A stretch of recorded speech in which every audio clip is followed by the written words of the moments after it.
Hello दोस्तों, आज की क्लास में हम प्रमुख नदियों के बारे में चर्चा करेंगे। चलिए दोस्तों देखते हैं। दोस्तों रावी नदी की बात करें तो रावी नदी का उद्गम होता है रोहतांग दर्रा के निकट। ठीक है, रावी नदी का उद्गम कहाँ होता है? रोहतांग दर्रा के निकट। और रोहतांग दर्रा कहाँ पड़ेगा? आपके हिमाचल प्रदेश में। और रावी नदी का संगम कहाँ होता है? और रावी नदी का संगम होता है चिनाब नदी से। ठीक है, एक बार रिपीट कर लेते हैं। रावी नदी का उद्गम होता है रोहतांग दर्रा से और रावी नदी का संगम होता है चिनाब नदी से। ठीक है, चलिए आगे देखते हैं। अब अगला प्रश्न है झेलम नदी को लेकर। चलिए देखते हैं। झेलम नदी का उद्गम स्रोत पूछ रहा है हमसे, तो देखिए इसका उद्गम स्रोत है बैरी नाग झील से। बैरी नाग झील से। ठीक है, अगर आपसे श्रेणी पूछे तो श्रेणी का नाम भी लिख लीजिए, पीर पंजाल श्रेणी। पीर पंजाल श्रेणी से। झेलम नदी का संगम होता है चिनाब नदी से। चिनाब नदी से। झेलम नदी की प्रमुख सहायक नदी की बात करें तो उसका नाम है किशन गंगा, जो झेलम की प्रमुख सहायक नदी है। ठीक है, देखिए किशन गंगा को पाकिस्तान में नीलम नाम से जाना जाता है। ठीक है, चलिए देखते हैं झेलम नदी के प्रमुख तटीय शहर कौन सा है। तो झेलम नदी के किनारे प्रमुख तटीय शहर है श्रीनगर।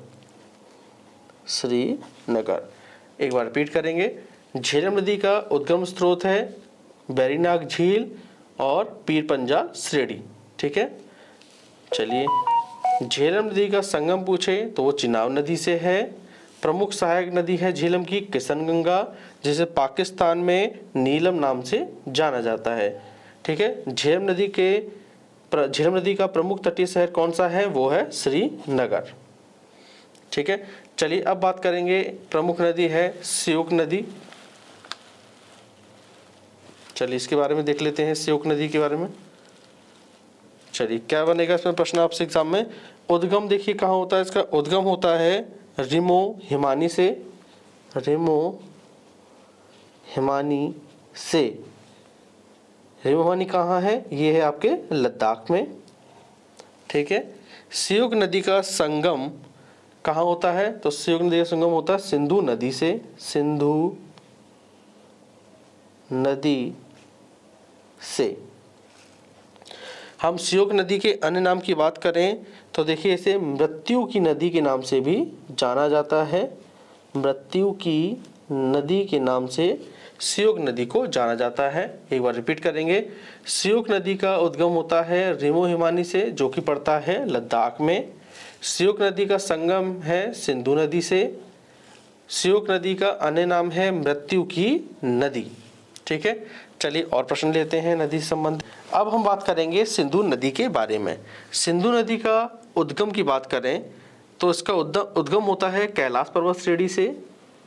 कैलाश पर्वत श्रेणी से इसका उद्गम होता है। ठीक है, कैलाश पर्वत श्रेणी से इसका उद्गम होता है।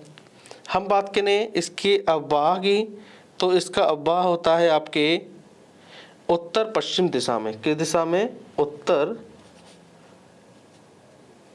पश्चिम दिशा में इसका अववाह होता है सिंधु नदी का। ठीक है, और सिंधु नदी का मुहाना यानी कि कहाँ गिरती है? तो यह है अरब सागर में गिरती है।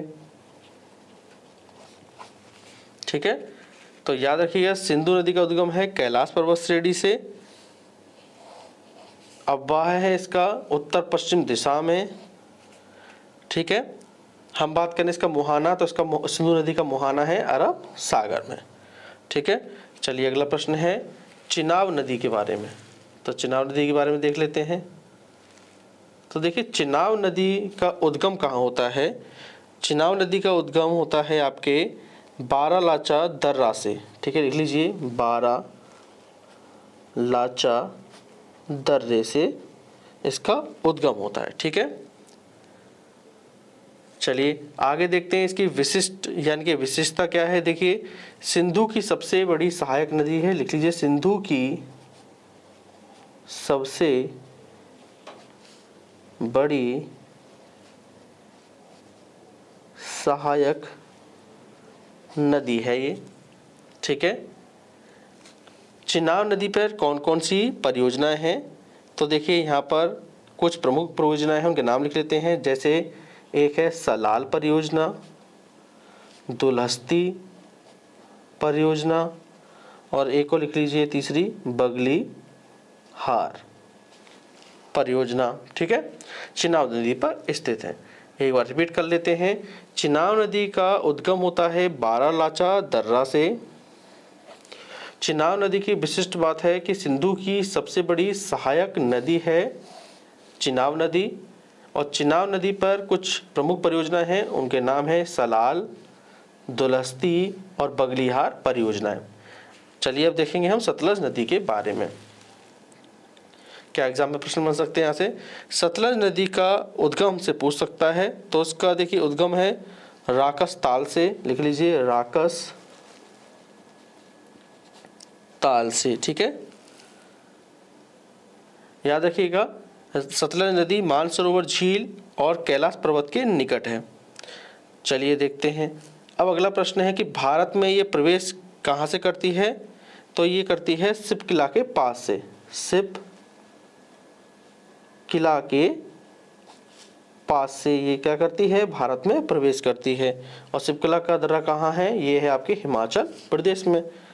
ठीक है, सतलज नदी का संगम होता है चिनाब नदी से, चिनाब नदी से। ठीक है, और सतलज नदी की लगभग लंबाई है 1450 किलोमीटर की। ठीक है, चलिए देखते हैं। सतलज नदी का उद्गम होता है राकस ताल से, जो कि मानसरोवर झील और कैलाश पर्वत के निकट है। दूसरा प्रश्न एग्जाम में क्या बनेगा कि सतलज नदी भारत में प्रवेश किस दर्रे से करती है, तो सिप के दर्रे से करती है, और ये कहाँ पड़ता है, ये पड़ता है आपके हिमाचल प्रदेश में। सतलज नदी का संगम होता है चिनाब नदी से। सतलज नदी की कुल लंबाई है 1450 किलोमीटर है। ठीक है, तो दोस्तों ये महत्वपूर्ण प्रश्न थे जो आपके एग्जाम में पूछे जा सकते हैं। दोस्तों आपको आज की क्लास पसंद आई हो तो प्लीज़ इस चैनल को लाइक, शेयर और सब्सक्राइब करना ना भूलें। थैंक यू दोस्तों।